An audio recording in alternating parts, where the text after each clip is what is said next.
To my channel. तो आज की वीडियो बहुत इंपॉर्टेंट होने वाली है हर नीट एस्पिरेंट के लिए जिसका नीट एग्ज़ाम नहीं हुआ है क्लियर, या फिर उसको लग रहा है कि शायद उसका गवर्नमेंट में नहीं होगा। तो क्या उसे एमबीबीएस प्राइवेट में या फिर एमबीबीएस अब्रॉड में जाना चाहिए या नहीं, हम उसके बारे में थोड़ा सा डिस्कशन करेंगे। आज मेरे साथ है दिशांत। दिशांत, आप अपने आप को प्लीज़ इंट्रोड्यूस करो। Oh, hello everyone, myself Dishan Punjabi and I am from Shirmadupur, Rajasthan, and currently I am doing MBBS from Kazakhstan and recently I have completed my second course.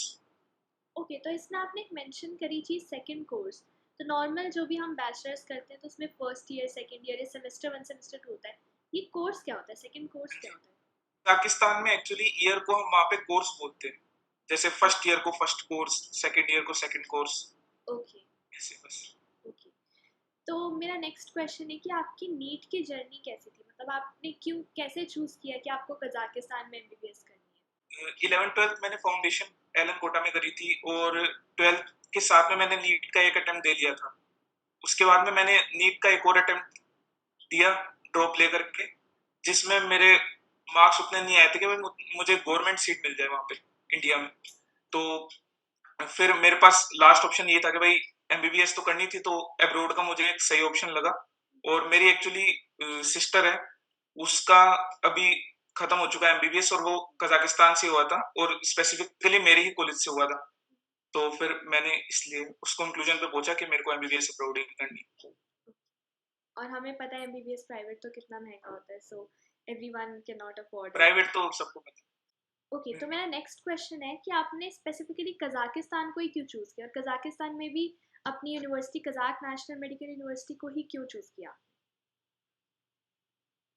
क्योंकि फर्स्ट थिंग ये थी कि already मेरी sister पढ़ रही थी, तो उसने बताया था भाई एकेडमिक्स बहुत अच्छा है और मतलब फैकल्टी वगैरह इंग्लिश में सारा का सारा कोर्स है और स्टडीज के मामले में बहुत स्ट्रिक्ट है, मतलब एग्जाम वगैरह थोड़े स्ट्रिक्ट होते हैं, तो यहाँ पे अच्छे से पूरी पढ़ाई वगैरह करनी पड़ती है। सो मेरा नेक्स्ट क्वेश्चन है कि नीट में किसी बच्चे के कितने मार्क्स आए कि वो सोचे ओके हम एमबीबीएस कर सकते हैं, मतलब कितने मिनिमम मार्क्स आने चाहिए अगर कोई एमबीबीएस करने की सोच रहा है आगे?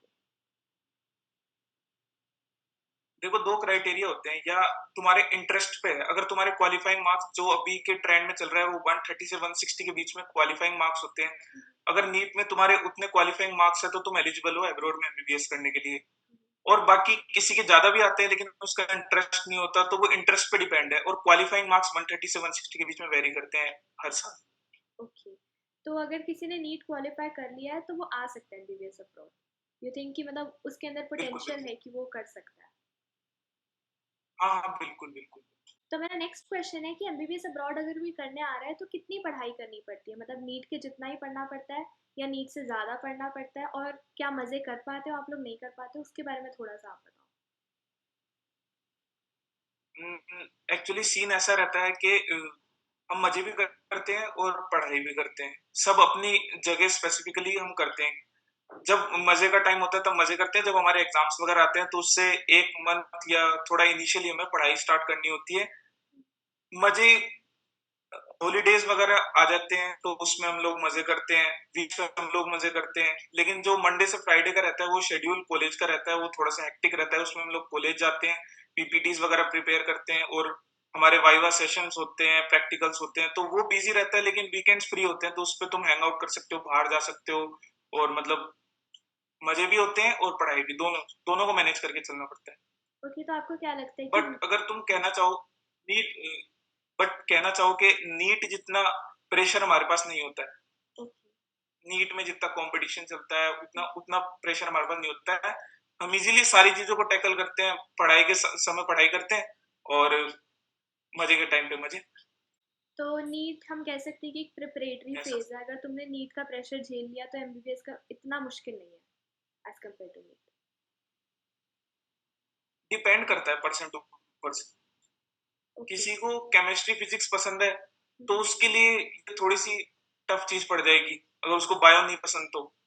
बस वो डिपेंड करता है, बाकी नीट जितना प्रेशर नहीं होता, चीजें ओके। इजी होती हैं, और मतलब इजी तो नहीं होती लेकिन अगर उसको कोप अप करते जाओगे एवरी टॉपिक्स को तो वो ठीक ठीक होती जाती है। और एग्जाम्स में स्पेसिफिकली हमें पढ़ना पड़ता है, तो एक मंथ अर्ली हम पढ़ना स्टार्ट कर देते हैं और फिर इजीली एग्जाम्स वगैरह पास हो जाते हैं, बस ये सीन।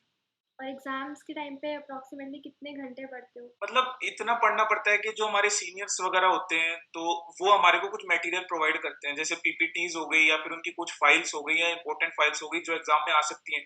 तो जब तक वो फाइल तुम्हारी कंप्लीट नहीं होगी तो तुम एग्जाम में बैठने के लिए वो नहीं होगे मेंटली प्रिपेयर। तो उतना अगर कर लो और उनको अच्छे से प्रिपेयर कर लो तो एग्जाम्स इजीली पास हो सकते हैं। ओके, तो मेरा नेक्स्ट हाँ। क्वेश्चन है कि आपका एडमिशन प्रोसेस कब स्टार्ट होता है, कब एडमिशन्स आपके शुरू हो जाते हैं, किस टाइम पे अगर कोई अप्लाई करना चाहता है तो क्या उसके लिए परफेक्ट टाइम है to apply? Perfect time actually admission का वो परफेक्ट टाइम है 1 to 2 months अर्ली। जब तुम्हारे क्लासेस स्टार्ट होती हैं उससे 1 to 2 months अर्ली हमारे एडमिशन्स वगैरह स्टार्ट हो जाते हैं। जैसे अगर फर्स्ट ईयर हमारा 1 सितंबर से स्टार्ट हो रहा है तो जुलाई एंड अगस्त में उसके एडमिशन्स होंगे। तो अब जुलाई का मंथ आने वाला है तो जुलाई में एडमिशन्स वगैरह ओपन है और अगस्त मिड तक शायद ओपन रहते हैं। फिर 15 to 20 days early admission letter वगैरह आ जाते हैं, उसके बाद में तुम अप्लाई नहीं कर सकते। और दो इंटेक चलते हैं, सितंबर इंटेक और विंटर इंटेक। तो अगर तुम सितंबर इंटेक में एडमिशन नहीं ले पाए तो तुम विंटर इंटेक में एडमिशन ले सकते हो इजीली।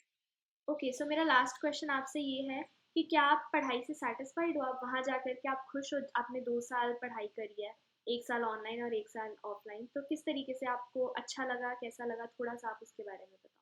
तो अगर मैं बात करूं मेरी स्पेसिफिक यूनिवर्सिटी की, कजाक नेशनल मेडिकल यूनिवर्सिटी की, हमारे कजाकिस्तान में और भी बहुत सारी यूनिवर्सिटीज हैं। बट मैं अगर स्पेसिफिक बात करूं मेरे कॉलेज की तो ये थोड़ा स्ट्रिक्ट साइड पे है। मतलब अगर तुमने इसमें एडमिशन लिया तो ये नहीं है तुम इजीली सब कुछ कर लोगे, तुम्हें पढ़ना पड़ेगा। अगर तुम नहीं पढ़ोगे तो तुम्हारी पास होने के चांसेस बहुत कम है। जबकि मैं बात करूं अदर यूनिवर्सिटीज में, वहां पे थोड़ा तुम कम भी पढ़ोगे तो भी तुम्हारे पास होने के चांसेस हैं। बट स्पेसिफिक अगर हमारी यूनिवर्सिटी की बात करूं तो यहाँ अच्छे से पढ़ाई करके पास होना पड़ेगा।